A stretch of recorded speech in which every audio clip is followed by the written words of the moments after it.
Hace 2 semanas atrás continuamos con esta serie de temas que creemos que son importantes y que pueden ayudarnos como varones en nuestra vida personal, tanto en lo público, lo privado, la vida con relación a la iglesia. Y la verdad que cada uno de estos temas que hemos ido compartiendo, aprendiendo y exponiendo han sido precisamente en primer lugar para, como siempre decimos, para aquellos que nos toca exponerlo. Hace 2 semanas vimos algunas consideraciones acerca de la masculinidad, el hecho de ser hombre, el hecho de ser varones, qué significa para nosotros, aunque en primer lugar lo vimos desde el punto de vista de la nueva masculinidad, como se llama, cómo ve el mundo. Tendríamos que agregar cómo lo ve el mundo secular, ¿sí? El mundo dentro de este sistema que contempla todo lo que es de Dios como un estorbo, como algo obsoleto, como algo que no tiene valor y que no tiene sentido.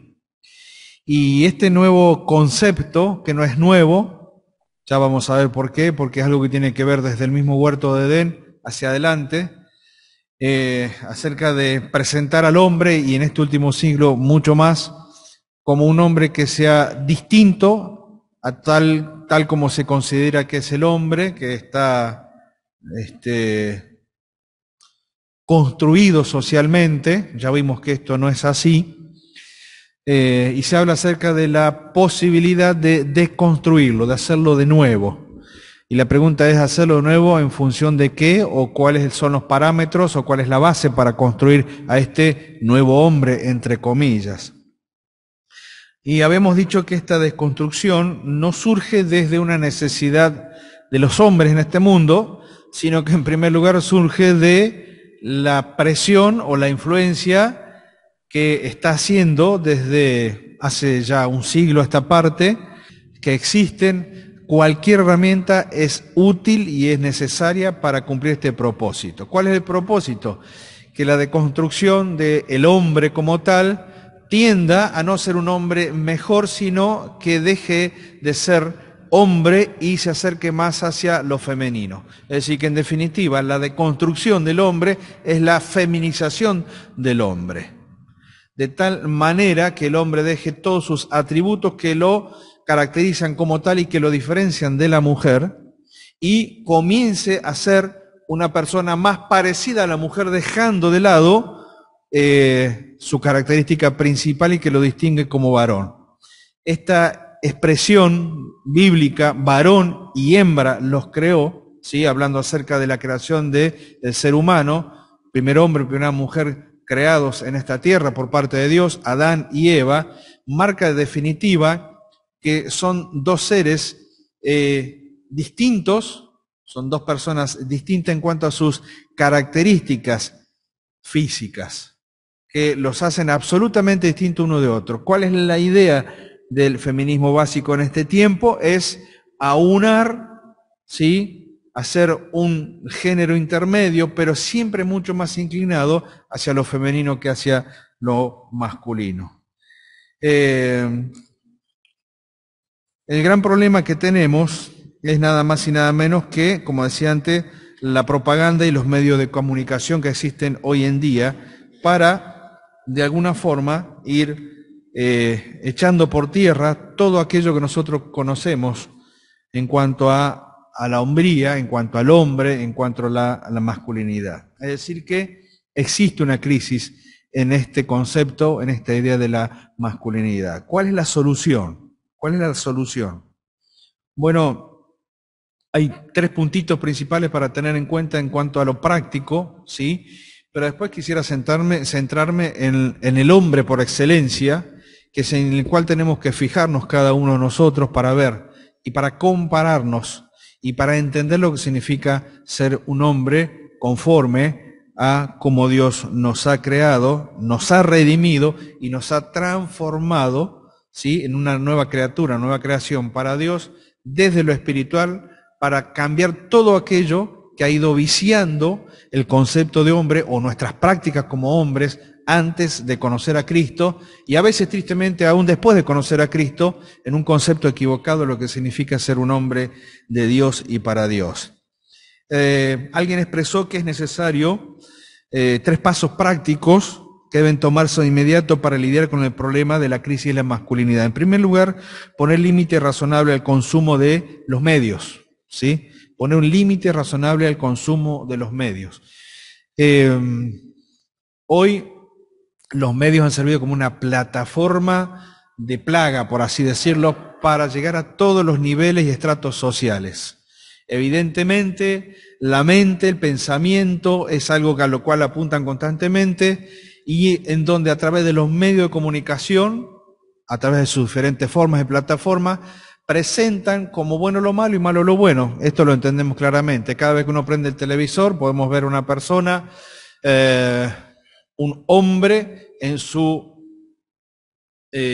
definición o en su autopercepción, tal como se dice hoy, de mujer, presentándose como mujer, pero con los mismos atributos de varón, y empezar a presentar esta mezcla y presentarlo como si fuera algo normal, como si fuera algo que está bien, como si no fuera una cuestión pecaminosa.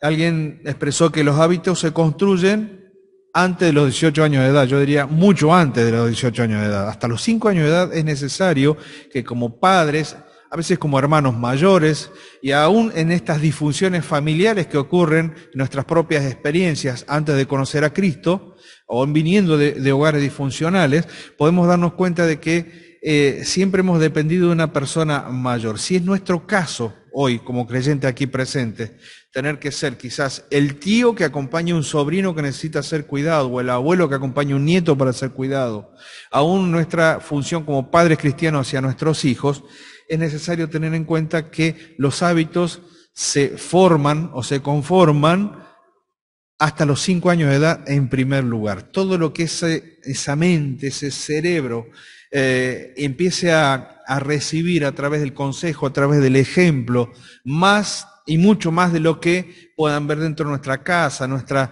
forma en que nos ven, la forma en que los tratamos, la forma en que los criamos. Esa formación es fundamental. Es cierto, quizás muchos de los que estamos aquí no tuvimos esa imagen de padre, quizás no tuvimos ese ejemplo de padre, pero hemos desandado mucho nuestra vida y hemos aprendido lo que significa a través de la palabra de Dios, a través de la acción del Espíritu Santo, a través del consejo de hermanos que nos ayudaron, a través de aquellos que marcaron un rumbo en nuestra vida. Hemos aprendido a desandar y a desaprender todas aquellas formas malas de vivir o de entender lo que significa ser hombre, y hoy estamos en una posición en donde nos toca ayudar a otros. En mi caso con mi papá, en el caso mío como papá, me tocó ayudar a mi hijo varón a que entienda lo que significa ser hombre, ser varón, a través del ejemplo y a través del consejo. Hay algunos de ustedes que están con sus hijos chiquititos, veo a Seba aquí, ¿sí? Jorgito va a tener doble tarea, ¿sí? Ya de entrada doble tarea. Nuestro hermano aquí también, con sus hijos chicos, Julito como futuro papá, Fede también con sus varoncitos, Osvaldo retomó la tarea, ¿sí? Osvaldo retomó la tarea después de un tiempo, y aquellos que van a ser papá el día de mañana, te miramos a vos, Rama, te miramos allá a Alan. Bueno, es el lugar y es la posición que nos va a tocar el día de mañana. Y fíjense que poner límite razonable al consumo de los medios es una herramienta necesaria, ¿sí?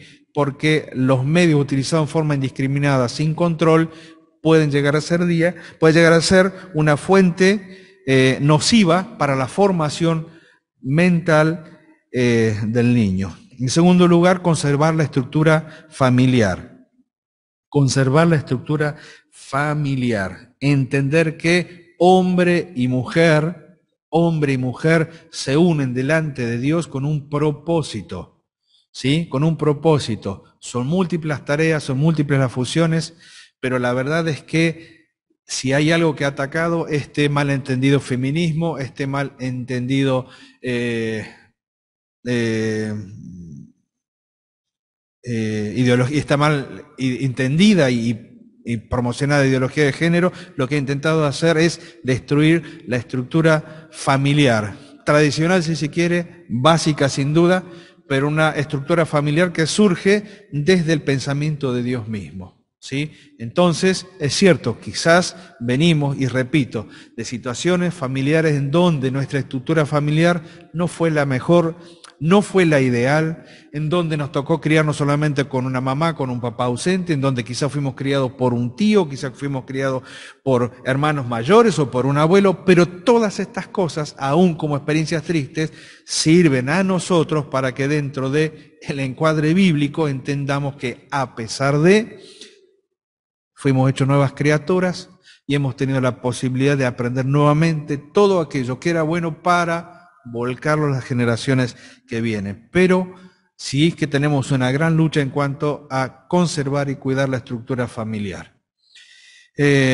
Sin duda, el tercer punto es los hombres adultos deben ser mejores ejemplos. Y en realidad tendría que decir, los hombres adultos debemos ser mejores ejemplos. No hay duda de esto. Y todos los días estamos aprendiendo al respecto. Individualmente hay cuestiones que hacen a nuestra hombría y tiene que ver precisamente con asumir liderazgo y ejemplo en el primer ámbito donde Dios nos va a llamar a cuentas en cuanto a nuestra responsabilidad, y es en el ámbito familiar. Liderazgo y ejemplo en el ámbito familiar. Ahora la pregunta es, ¿cómo es un hombre de verdad en el siglo XXI? ¿Y a dónde podemos mirar en cuanto a encontrar este ejemplo de hombre de verdad en este siglo XXI? Bueno, yo quisiera mencionar algunas cosas que hacen a la masculinidad antes de la caída en el huerto de Edén. ¿Sí? Masculinidad antes de la caída del huerto de Edén. Vamos a tener que ir al libro de los principios, que es Génesis, y ahí vamos a ver algunas características que hacen precisamente a lo que era el hombre antes de la caída. El hombre perfecto, el hombre sin pecado, el hombre con una tarea, con una función, el hombre en perfecta comunión con Dios, el hombre tal como Dios lo pensó, lo ejecutó y lo puso en el lugar donde tenía que estar de acuerdo a su plan, de acuerdo a su pensamiento. Antes de pecar contra Dios, nos encontramos con que la Biblia nos describe unos rasgos importantes en cuanto a la masculinidad. Génesis 2.15, por ejemplo, Génesis capítulo 2, versículo 15 dice, tomó pues Jehová Dios al hombre, lo puso en el huerto de Edén para que lo labrara y lo guardase. Es decir, Dios le instruye que labrara y cuidara del jardín del Edén, lo cual exigía condiciones físicas apropiadas para esto. ¿Sí? Condiciones físicas apropiadas. Si bien es cierto que cuando habla, le habla al hombre como cabeza, pero también es cierto que era una tarea que se tendría que extender posteriormente juntamente con la ayuda idónea de su esposa. Pero en primer lugar, prepara al hombre físicamente para llevar adelante este trabajo. Cognitivamente, Adán fue preparado también con capacidades intelectuales que le hacían llevar adelante esta tarea, por ejemplo, en aquello que Dios le pide, que le ponga nombre a los animales. Es decir, un hombre preparado físicamente, un hombre preparado cognitivamente, con capacidad, agudeza e inteligencia suficiente para cumplir la tarea de poner nombre a los animales. Esto lo vemos allí en Génesis 2:19. Moralmente era responsable de dar cuentas a Dios por la tarea que se le había dado. ¿Sí? Fíjense, un hombre físicamente apto, intelectualmente capacitado, moralmente responsable, porque tenía que rendir cuenta de su trabajo, de su tarea en donde Dios lo había colocado, pero también por el cumplimiento de la prohibición de no comer del árbol de la ciencia del bien y del mal. ¿Sí? Siempre ante una gran responsabilidad hay una prueba. No sé si nos hemos dado cuenta de esto. Siempre que tenemos una gran responsabilidad hay una prueba, que es la que va a medir nuestra capacidad de discernir entre lo que está bien y lo que está mal. Y esa prueba moral puesta por parte de Dios ¿sí?, por parte de Dios, era para que el hombre entendiese que siempre era responsable delante de él, tanto en el cumplimiento de su tarea como también en la obediencia a aquello que Dios le había dicho, no lo hagas. Del resto, lo que quieras, pero de ese no. Socialmente se muestra claramente que el hombre fue creado para actuar en codependencia, ¿sí?, en codependencia. No era simplemente que Adán salió como un vagabundo por la tierra y salió como un aventurero a ver qué sucedía. No, él dependía de Dios en primer lugar en cuanto a obediencia y sujeción en las tareas que tenía que realizar. Pero cuando Dios expresa aquello de no es bueno que el hombre esté solo en Génesis 2:18, estaba indicando la necesidad de compañía para el hombre, compañía y apoyo mutuo. Por esa razón, aquella compañía que Dios pone al lado del varón es para hacerlo socialmente codependiente de aquella compañía que Dios le daba. Cuando Dios crea a la mujer para que le haga compañía, la relación con ella es de integración y unidad. Ya no sería un solo hombre en el huerto, sería él y su mujer unidos delante de Dios con un claro objetivo en común, con una meta en común, con tareas en común, pero también con las distinciones propias de qué era un hombre y qué era la mujer. Todos estos rasgos masculinos que hacían a la relación de Dios, la relación del hombre con Dios, estaban integrados y encolumnados en aquello que era esencial, una perfecta relación con Dios, ¿sí? Físicamente, mentalmente, espiritualmente, cognitivamente, moralmente y socialmente. Todas estas características estaban encolumnados en esto que era principalmente la relación de Adán con Dios. Adán fue un hombre creado para cumplir cabalmente el propósito por el cual Dios lo formó, y todos los rasgos que tenía ayudaban armoniosamente para este objetivo. Su mente, su cuerpo, sus emociones, su espíritu, la voluntad existían solamente para agradar a Dios y darle gloria a Dios a través de esto tan maravilloso que Dios había creado.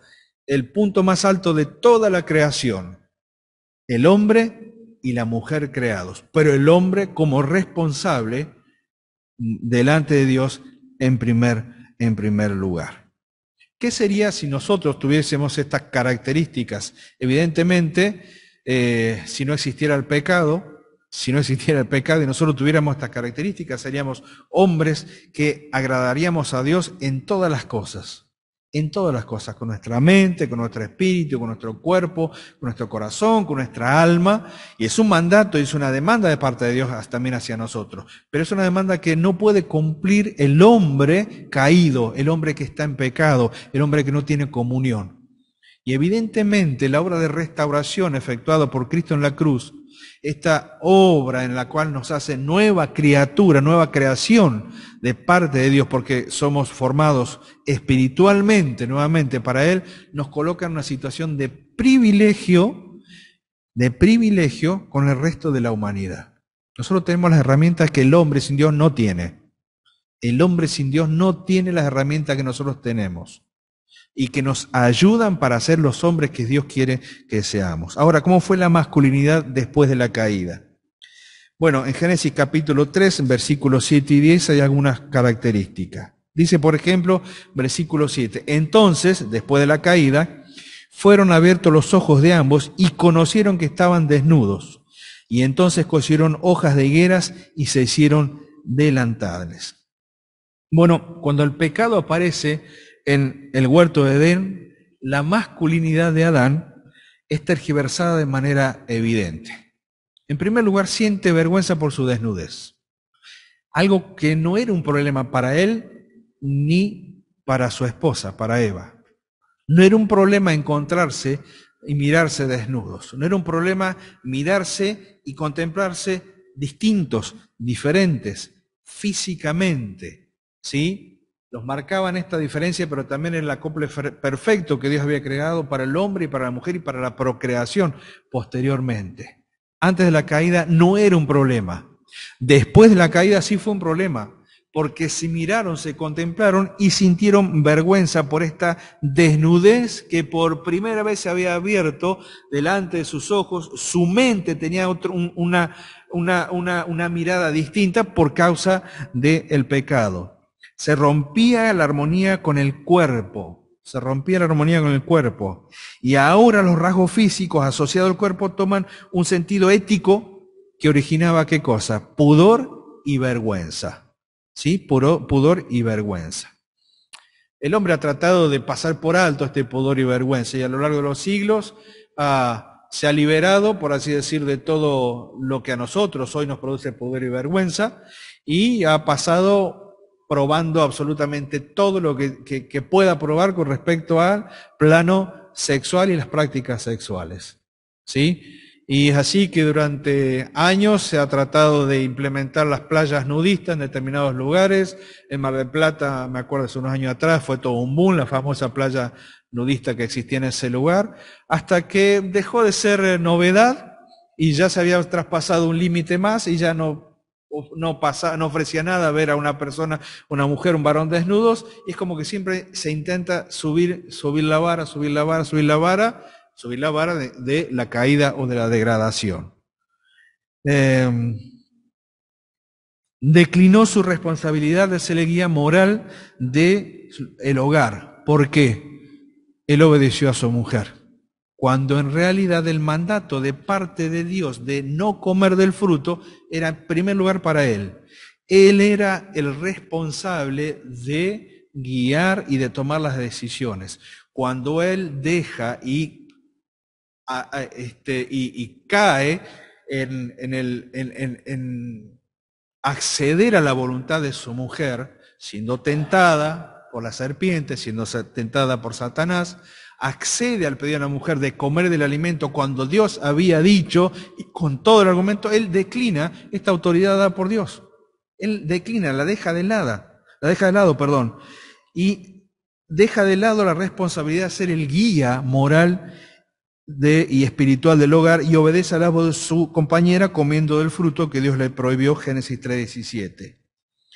En tercer lugar, aquello que era principal para Adán, su relación con Dios, su confianza con Dios, su comunión, su comunicación con Dios se ve cortada de repente y no puede ser de otra manera. El pecado produce muerte, el pecado produce separación.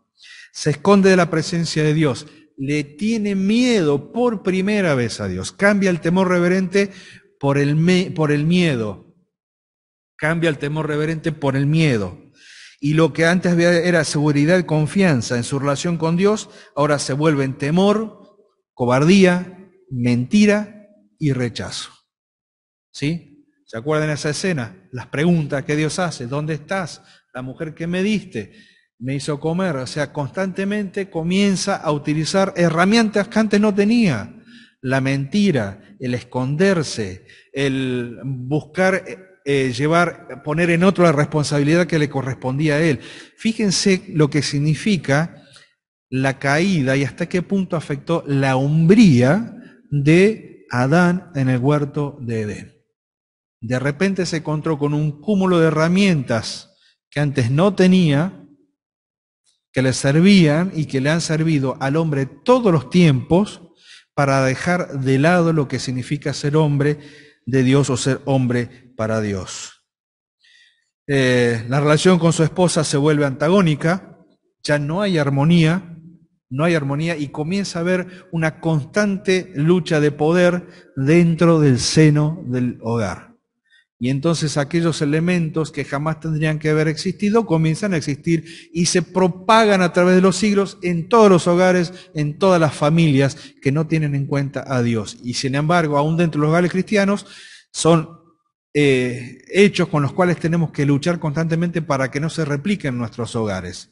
El dominio, la mentira, la manipulación, todo esto fue parte de la nueva experiencia de Adán y de Eva como matrimonio y la conformación de su posterior hogar de allí en adelante. Él la culpa a ella de su desgracia, evade su propia responsabilidad, no quiere hacerse cargo de lo que había hecho, de lo que no había hecho, y entonces aquí comienza en la tierra un matrimonio distinto al plan al cual Dios había pensado. El hombre ya no es el hombre de Dios.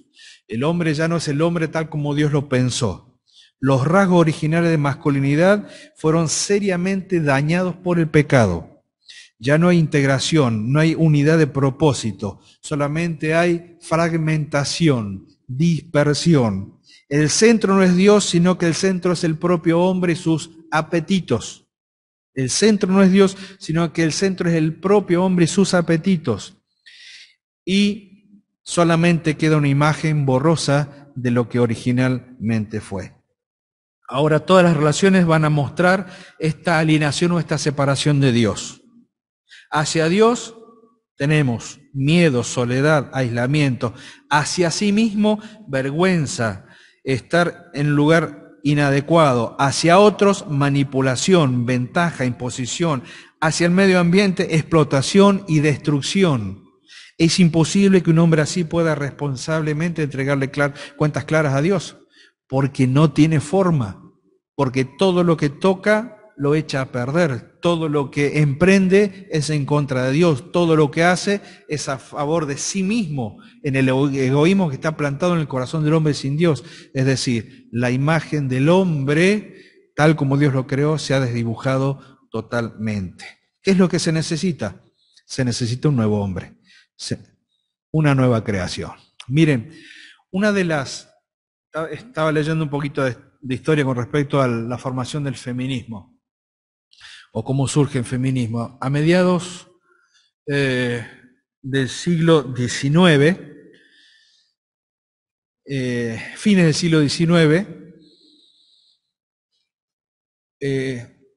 una mujer, no recuerdo su apellido, pero fue la abuela de Mary Shelley. Mary Shelley fue la escritora que creó la obra Frankenstein. ¿Sí? ¿Alguna vez escuchado hablar de Frankenstein? Habrán visto alguna película, ¿sí? De ese hombre hecho con diferentes pedazos. Bueno, en realidad la idea de la nieta de una de las fundadoras del feminismo no era crear una historia de terror.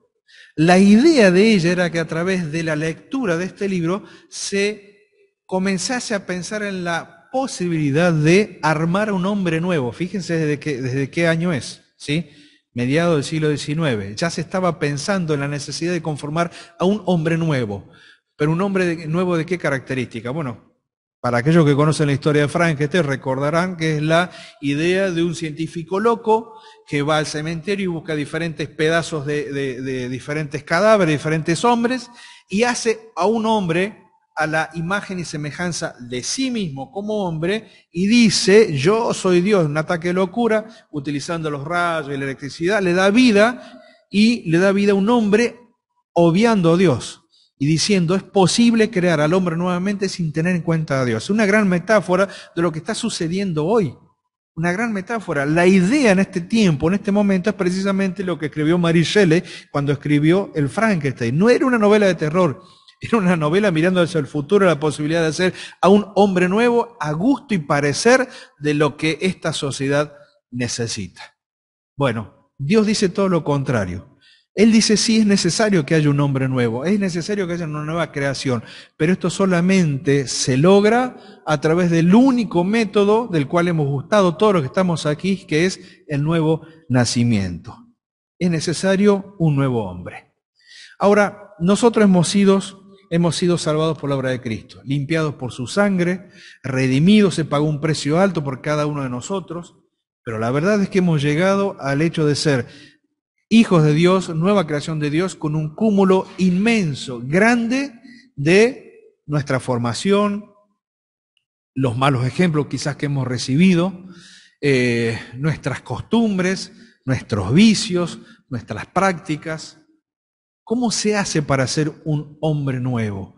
¿Cómo se hace para ser definitivamente el hombre tal como Dios ha pensado que seamos cada uno de nosotros? Ahora, lo peor que nos puede pasar es que si tenemos más de 50 años, ¿sí? Pensemos que esto es solamente para nuestros jóvenes, para aquellos que todavía se tienen que casar, para aquellos que todavía tienen que tener una familia, para aquellos que... No, no, no, no, no. Este es un trabajo de todos los días. Es un trabajo de todos los días, de poder cada día ir conformándonos más y más al hombre por excelencia, que es sin duda el Señor Jesucristo. Miren, si hay un modelo perfecto de masculinidad, esa persona es el Salvador. Esa persona es el Señor Jesús. Rápidamente, hablar del nuevo Adán o del postrer Adán, ¿sí?, que es el Señor Jesucristo, es hablar acerca de un hombre que sintió, expresó sus emociones sin tener vergüenza de ello. La capacidad de tener ternura por los niños, la sensibilidad por la mujer en desgracia, transparente y espontáneo sin ceñirse a ningún estereotipo de masculinidad de su época, salvo lo que tiene que ver con las costumbres propias de su propio pueblo. Fue valiente para asumir su responsabilidad sin importar el precio que tenía que pagar. No rehuyó dar la cara por sus discípulos, fue valiente. No había lugar para la cobardía o la justificación de la tarea que no se había hecho. De hecho, siempre hizo todo lo que el Padre le pidió. A menudo se lo retrata falsamente a Jesucristo como un hombre afeminado, ¿sí? Como un hombre afeminado. En este último tiempo, con la posibilidad de hacer películas y todas estas cosas, nos vamos a encontrar con un montón de películas que tratan de presentar a Jesucristo como alguien que no era tan varón, ¿sí? Hace un tiempo atrás, creo que ya no está más, pero en Netflix intentaron poner, o si estuvo durante muy poco tiempo, una película donde presentaba al Señor Jesucristo como gay, con un grupo, con el grupo de sus discípulos, una película brasilera, ¿sí? Con todos sus discípulos, un grupo de gays. Esa era la idea, presentarlo así de esta manera, en prácticas entre ellos. Película de Netflix, película de Netflix. Duró poco, se levantaron voces en contra de eso y la tuvieron que sacar. Por lo menos no está dentro de la programación nuestra. En los años 70 aproximadamente se hizo una ópera de rock que se llamaba Jesucristo Superstar. Jesucristo Superstar. Camilo VI, no sé si alguno lo va a recordar, otro no, ya murió hace poco. Camilo VI fue un cantante español famoso de los años 70, casi 80, ¿sí? La interpretó tanto en teatro como en película. Pero ¿cuál era la idea del Jesucristo Superstar, Jesucristo Superestrella? Bueno, era un Jesucristo lejos de, por supuesto, el concepto bíblico, pero lo más interesante es que la figura principal de esta ópera rock no era el Señor Jesús, era Judas. Judas era la principal figura donde se lo presentaba como un hombre sujeto a los caprichos de Jesús que lo lleva precisamente a la locura y a la muerte. Es decir, toda la cultura trata de presentar al Señor Jesucristo como lo que no es. Es más, se descubrió en uno de los baldosados en Roma la primera representación burlesca del Señor Jesucristo. La primera burla hacia el Señor Jesucristo. Y es la figura de un hombre crucificado con cabeza de asno, con cabeza de burro, y abajo dice, este es el Dios de los judíos. Es decir, que desde los tiempos mismos después, o muy poco tiempo después de la muerte de Cristo en la cruz, se empezó a burlar del cristianismo, se empezaron a burlar de la persona de Cristo y trataron de defenestrarlo y dejarlo como si fuera, o presentarlo como si fuera una figura absolutamente débil. Todo lo contrario, todo lo contrario. El Jesucristo que nosotros conocemos en la palabra de Dios es la representación perfecta de masculinidad y hombría. Él es el equilibrio perfecto de todas las características que un hombre tiene que poseer, que nosotros tenemos que poseer. Y el mundo de hoy sin duda que necesita de nosotros en este sentido, que nos conozcan como cristianos, pero a la vez que nos conozcan no como cristianos seguidores de una ideología, el cristianismo, porque en definitiva nosotros somos seguidores de un hombre. Nosotros seguimos a una persona, no seguimos a una ideología. El cristianismo tal como se presenta, bueno, sí, es cierto, tiene que ser la contrapartida de todo lo que sea que se oponga a Dios. Pero en definitiva, nosotros como cristianos seguimos a un hombre. Tenemos como ejemplo a un hombre, referenciamos a un hombre. Y evidentemente en él vamos a encontrar todo lo que nos falta a nosotros para que día a día podamos cambiar y ser ese hombre que nuestro hogar necesita, que nuestros hijos necesitan, que nuestras esposas necesitan, que la iglesia necesita a nivel liderazgo y a nivel también de conducción. El ejemplo de él nos puede transformar. Y simplemente quisiera marcar cinco elementos con respecto al Señor Jesucristo y la masculinidad. De qué manera Él mostró que era perfectamente hombre y nos queda como ejemplo a cada uno de nosotros. En primer lugar, en el ejemplo del Señor Jesucristo encontramos que los hombres de verdad se preparan desde la juventud. Los hombres de verdad se preparan desde la juventud. Y aunque la palabra de Dios, la Biblia, da pocos detalles acerca de los años de la juventud del Señor Jesucristo hasta su aparición a los 30 años de edad, pero sí tenemos algunos detalles de la infancia del Salvador. Lucas capítulo 2, versículo 52, un pasaje muy conocido, muy compartido, pero a la vez muy revelador acerca de la persona del Señor Jesucristo, porque evidentemente esto fue lo que fue marcando todo su crecimiento hasta presentarse como un varón adulto a los 30 años de edad.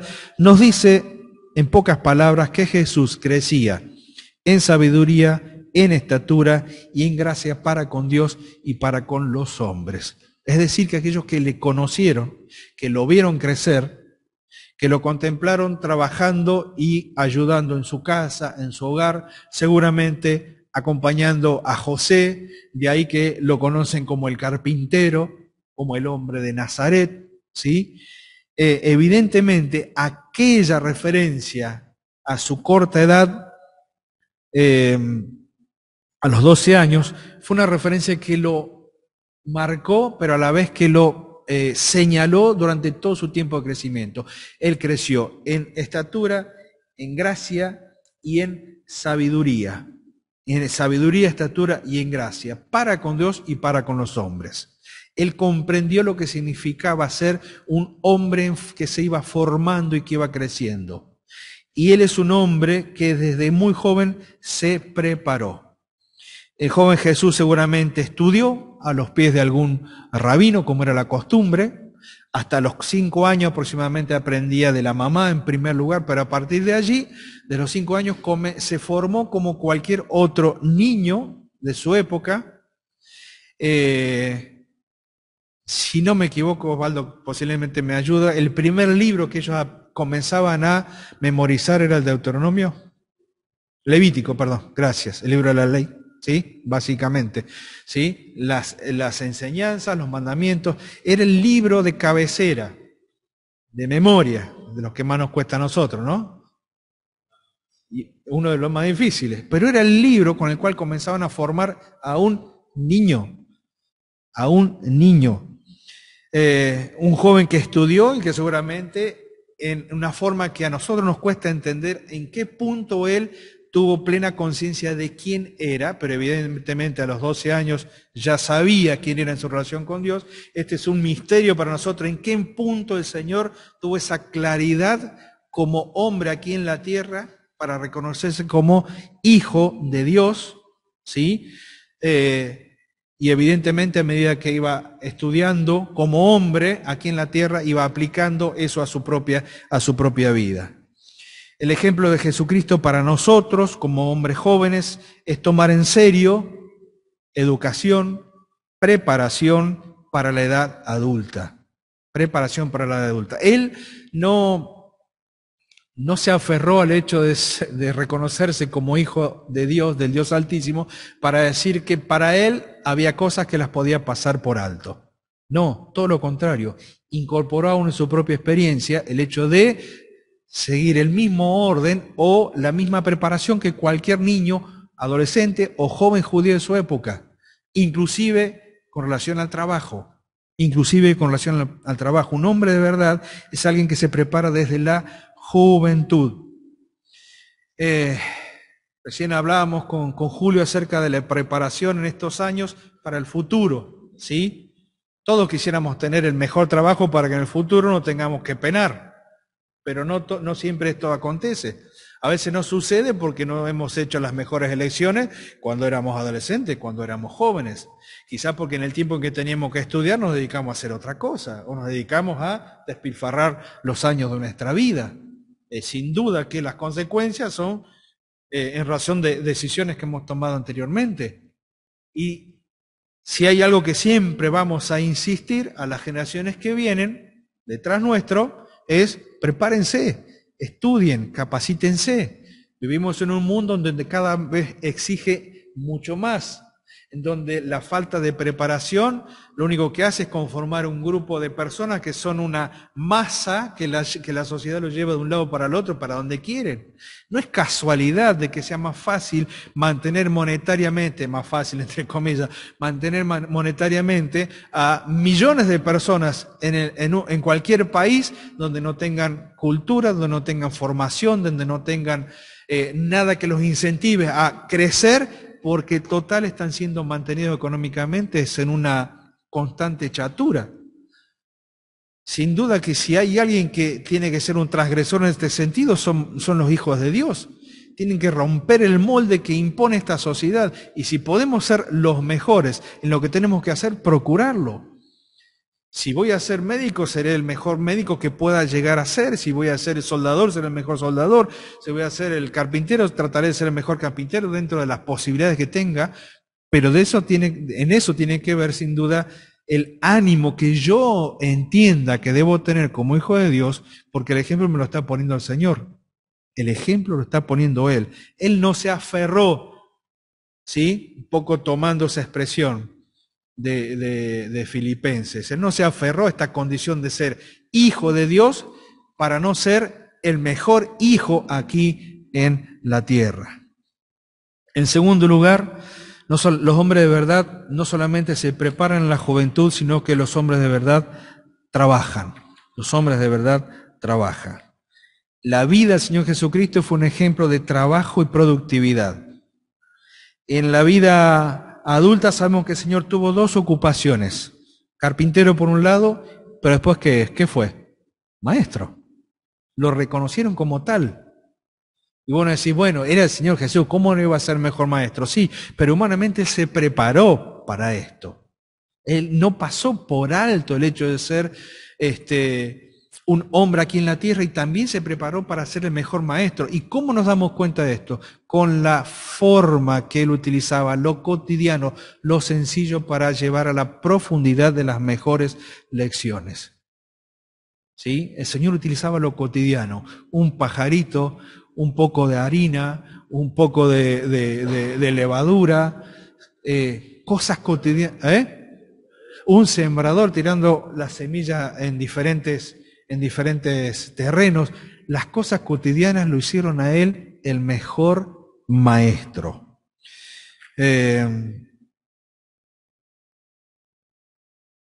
Físicamente tiene que haber sido una persona capaz, porque no había muchos medios de locomoción. Y no se nos habla de que el Señor Jesucristo andaba montado en un corcel de aquí para allá. El Señor caminaba y caminaba y caminaba. Pero era un hombre que físicamente el ejercicio le sirvió a él para hacerse cada vez más fuerza y para poder enfrentar la extensión de todas las caminatas y a los lugares que fue y las campañas que realizó para llevar la palabra de Dios. El Señor Jesucristo fue el mejor en lo que tuvo que hacer. Sin duda debe haber sido un lujo comprar una mesa hecha por Él, pero sin duda fue un lujo escucharlo a Él como maestro, hasta el punto que aún su propio enemigo se asombraba porque nadie hablaba con la autoridad que Él tenía.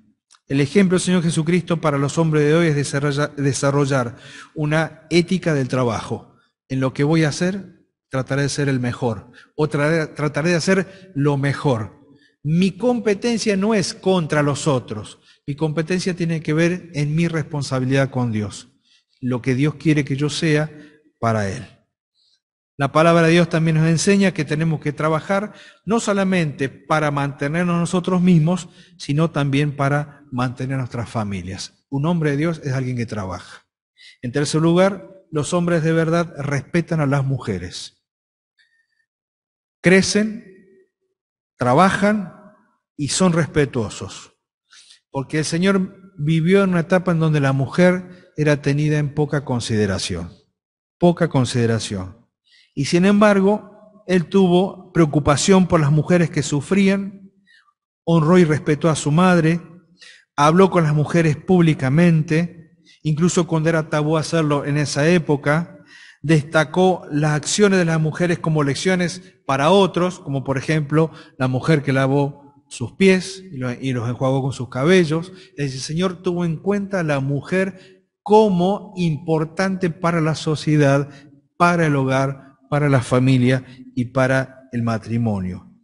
¿Cuál es el ejemplo para nosotros? Bueno, es bien claro, tener la mirada que el Señor tenía hacia la mujer, despojarla de toda expresión de lascivia, despojarla de toda expresión de una mirada donde contempla a la mujer como si fuera un objeto.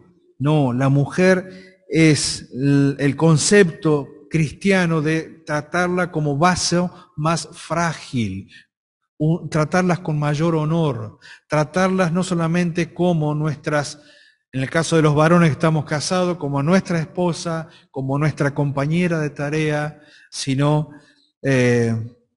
como coheredera, al igual que nosotros, coherederas de Cristo. El uso de palabras despectivas para las mujeres, común en ciertos géneros de la música, es muy común en este tiempo, en muchas películas, en muchas conversaciones exclusivas para hombres, y los hombres de verdad no tienen nada que ver con esto, y en cambio deberíamos tratar a nuestras esposas, a nuestras hijas y a nuestras hermanas con mucha mayor calidez, con mucho mayor honor y con mucho mayor respeto. Los hombres de verdad aman a los niños. Los hombres de verdad aman a los niños. Algunos tienen más paciencia que otros con los niños.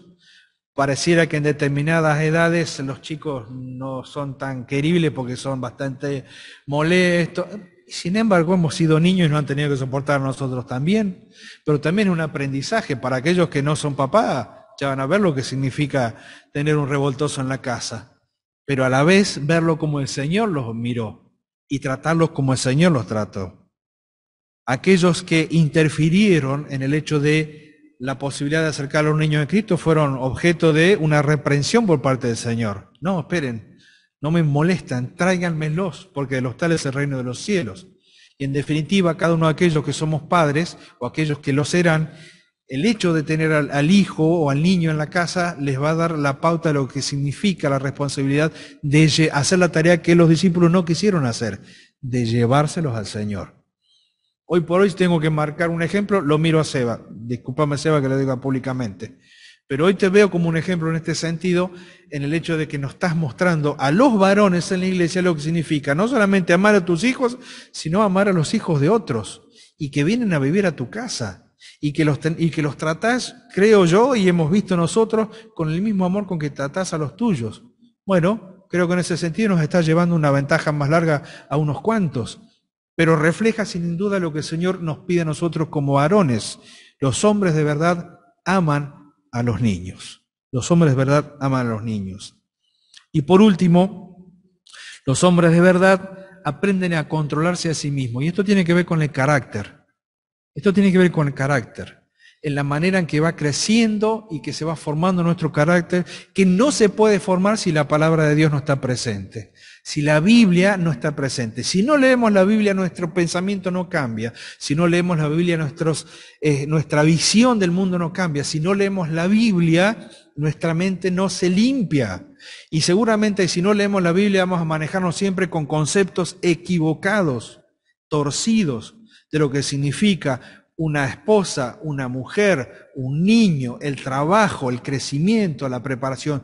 La Biblia es lo que marca la diferencia de lo que nosotros somos hoy. Los hombres de verdad aprenden a tener control de sí mismos porque tienen un carácter que se va cambiando a medida que crecen, a medida que obedecemos, a medida que nos sujetamos, a medida que somos limpiados por la palabra, y de esa manera lo que se muestra a nosotros es nada más y nada menos que el carácter de Cristo.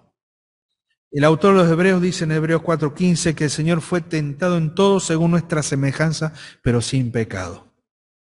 ¿Sí? Es una meta alta. Ojalá que nosotros pudiéramos decir, he pasado un día donde fui tentado y no pequé. He pasado un día en donde fui tentado y no caí. Pero ¿qué era lo que hacía la diferencia del Señor? Era su responsabilidad delante de Dios en cuanto a su comunión y su comunicación con el Padre. Para nosotros no es distinto. Ante la posibilidad de pecar siempre tenemos la comunión y la comunicación a través de la palabra de Dios y a través de la oración que no tendríamos que dejar de lado jamás. El Señor nunca permitió que deseo, lujuria se alojaran en su mente. Se resistió y negó pensamientos erróneos y no los dejó germinar y crecer jamás.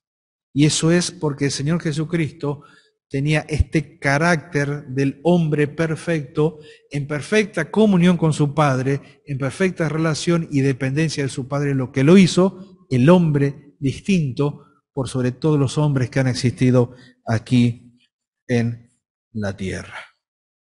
Simplemente para terminar, podríamos seguir hablando de muchos ejemplos más acerca de lo que significa el Señor Jesucristo como el hombre, como el punto al cual tenemos que mirar o el norte al cual tenemos que dirigirnos cada vez que tenemos alguna crisis en nuestra masculinidad, ya sea porque estemos decidiendo mal, porque estamos actuando mal, porque estamos tratando mal. Tendríamos que mirar siempre a la persona del Señor Jesucristo y darnos cuenta de que Él va a ser el ejemplo y lo será siempre para nosotros. Él es el modelo de masculinidad que nuestras vidas tienen que buscar. Por lo tanto, nuestra masculinidad actual es una masculinidad que ha sido redimida. Es una masculinidad redimida. Es una masculinidad que tiene la posibilidad del cambio a través del carácter de Cristo en cada uno de nosotros. Ya aquel coro que solíamos cantar, ya no soy lo que era antes, o lo que era antes yo, ¿se acuerdan? Poco a poco puedo ver cambios nuevos en mi ser. Bueno, un coro viejo, pero muy pertinente, porque lo bueno es que pueda mirar hacia atrás y darme cuenta de que no soy el mismo hombre que era hace 5 años, 10 años, 15 años, o desde el tiempo que acepté a Cristo hasta esta fecha. Ya no soy el mismo hombre, soy un hombre distinto, soy un hombre diferente, soy un hombre que ha cambiado para bien y que sigue teniendo presente al Señor Jesucristo en todo lo bueno que tenemos que ser para darle gloria a Dios. Una vez que se ha asumido el compromiso de seguir a Cristo, el hombre es llamado a restaurar todas sus relaciones. Consigo mismo debe ejercer el dominio propio, santidad, vida consagrada, responsabilidad y valentía. Y esto nos mantiene lejos del pecado y cerca de Dios. Con relación a Dios, debemos cultivar una adoración genuina, una vida devocional y la lucha de esta comunión permanente que a veces nos cuesta tanto. Y ahora, la relación nuestra no es creador-criatura, sino que nuestra relación es mucho más filial. Él es nuestro Padre y nosotros somos su Hijo. Una relación profunda y tan significativa que nos permite que le digamos a Dios, no solamente nuestro Dios, sino que le podemos decir con todo nuestro corazón, Abba Padre, porque ahora nuestra relación con Él es muy distinta. Implicaciones finales. Lo más lindo de todo esto es que como hombres de Dios no tenemos que seguir ningún estereotipo que nos imponga esta sociedad. Vamos a luchar por aquellos que nos acusen o nos señalen porque no seguimos el modelo del hombre que se nos quiere imponer. Vamos a pelear contra eso, vamos a luchar. Seguramente que vamos a discutir, nos van a dejar de lado, nos van a señalar y nos van a marcar. Pero no tenemos ninguna obligación de seguir nada de lo que esta sociedad sin Dios nos quiere imponer. Nuestro modelo es Cristo, la Biblia es nuestra única guía normativa para definir quiénes somos y cómo somos en Él, cómo debemos llevar nuestra hombría, cómo debemos llevar nuestra masculinidad para gloria de Dios. Y aunque en cada época y cultura los cristianos o los creyentes, los hijos de Dios han tenido que anteponerse en esto de ser nueva creación de Dios ante la cultura imperante de su tiempo, pienso en los hombres del tiempo del apóstol Pablo, pienso en Corinto, no tan distinto de los que nos toca vivir hoy, y sin embargo, tanto a ellos como a nosotros, nos sigue diciendo que nos portemos varonilmente. ¿Hay mucho que cambiar en nuestra vida como hombres? Seguramente que sí, pero ejemplo no nos falta. Ejemplo no nos falta. Y el primer ejemplo que tenemos es la persona del Salvador. Ojalá que aquellos que nos conocen nos puedan sumar a esa larga lista de hombres de Dios que encontramos en la Biblia y podamos ser ejemplo para aquellos que vienen detrás nuestro. ¿Sí? Hasta acá nomás quería llegar.